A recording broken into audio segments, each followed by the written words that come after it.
Bien, se oye, ¿no? Bien, gracias. Me sumo también al reconocimiento del trabajo de Fedea y de Ángel en particular.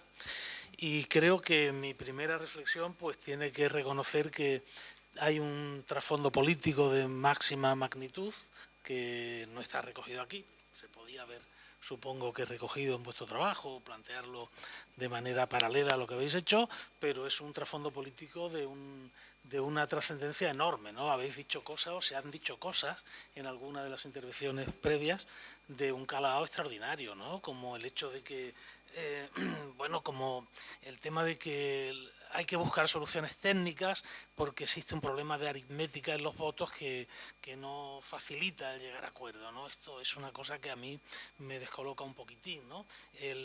Una cierta exaltación del bilateralismo en las relaciones entre el Estado y comunidades autónomas, que me sorprende todavía más porque desde mi punto de vista el bilateralismo es posiblemente la causa fundamental de todos esos calificativos que habéis hecho del sistema actual, ¿no? de asimétrico, de complejo, de insolidario, de injusto.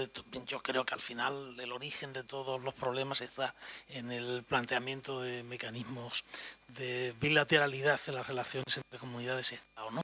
Y por último, también recuerdo que habéis hablado aquí de no discutir el principio de ordinalidad y sin embargo no volver a hablar de la solidaridad, es decir, una especie de prevalencia, ¿no?, que no entiendo en absoluto, de la ordinalidad sobre la solidaridad.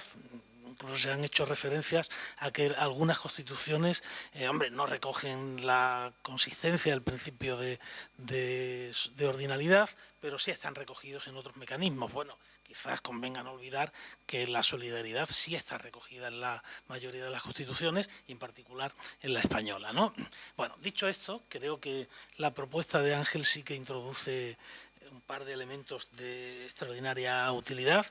La entrada es clara, y es racional, y esto yo creo que facilita pues alcanzar automatismos en el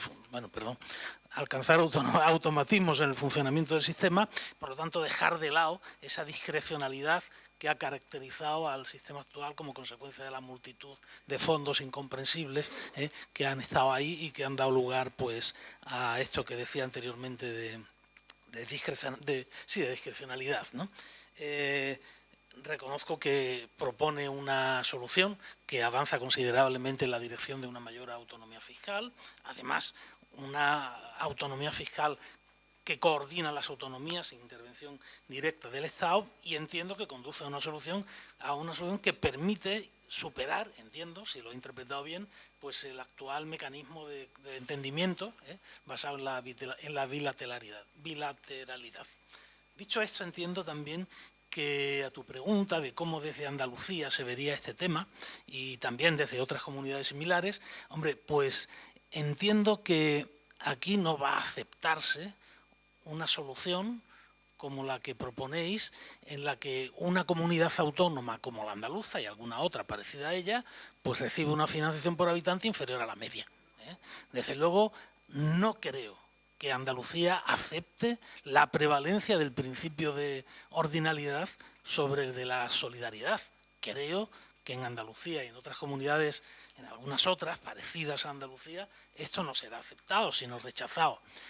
Puede que con argumentos más o menos demagógicos, pero como creo que ayer hablábamos, al final el principio de ordinalidad lo que viene a reconocer o a señalar es que los ricos tienen más necesidades que los pobres y por lo tanto necesitan mayor financiación. Yo creo que aquí esto se interpretaría de otra forma. Aquí diríamos que el principio de solidaridad, que seguramente intentaríamos hacer prevalente sobre el de la ordinalidad, siguiendo con la demagogia, podría conducir a una interpretación de decir que los pobres tienen más necesidades que los ricos y por lo tanto la financiación por habitante ajustada y todo lo que tú quieras debe ser prevalente sobre el otro. Entiendo que estas serían las razones fundamentales para la no aceptación final de la propuesta, aunque sí creo que desde Andalucía se valoraría muy positivamente el ejercicio de sensibilidad que habéis hecho, pues para obtener índices de necesidad que son más ajustados a problemas que aquí se presentan con una crudeza especial, ¿no? Bueno, habláis de pobreza y de riesgo de exclusión social, etcétera. Bueno, por lo tanto, me parece que esto sería muy bien recibido. Pero también entiendo que Andalucía no desvincularía necesariamente o de una manera radical el tema de la nivelación plena, que es algo que seguramente también se aceptaría, de la corrección del problema de las desigualdades. Es cierto que aquí estamos hablando de financiación de servicios públicos y no de corregir diferencias, pero yo no creo que Andalucía acepte Andalucía y quizás alguna otra comunidad de una manera aislada al tratamiento de los problemas de los desequilibrios territoriales en España. Supongo que no.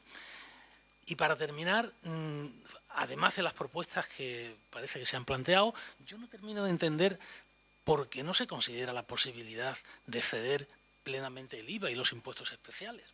Yo he visto los números y me da la impresión de que si en lugar de dotar ese fondo básico con la totalidad del tramo autonómico de IVA e impuestos especiales, el 20% del resto de los recursos tributarios, pasáramos a las comunidades autónomas el 100% del IVA y los impuestos especiales, el resultado en términos cuantitativos sería más o menos parecido, quitando el IRPF. Esto daría lugar a que el IRPF, tengo que terminar, el IRPF quede en manos de la Administración Central, por lo tanto se queda con los impuestos que gravan, bueno, que permiten, los impuestos progresivos, por lo tanto permiten hacer políticas redistributivas y dotar el fondo de nivelación, que sería la función básica del Estado. Tendríamos unos tributos en manos de las comunidades autónomas en base a una variable, que es el consumo, que se distribuye de una manera mucho más homogénea en el territorio, que además es una variable estable, y dejaríamos en manos de las corporaciones locales los impuestos que gravan los bienes raíces, con lo cual tendríamos una estructura del sistema fiscal que por fin se parecería algo a la estructura política del Estado. Nada más.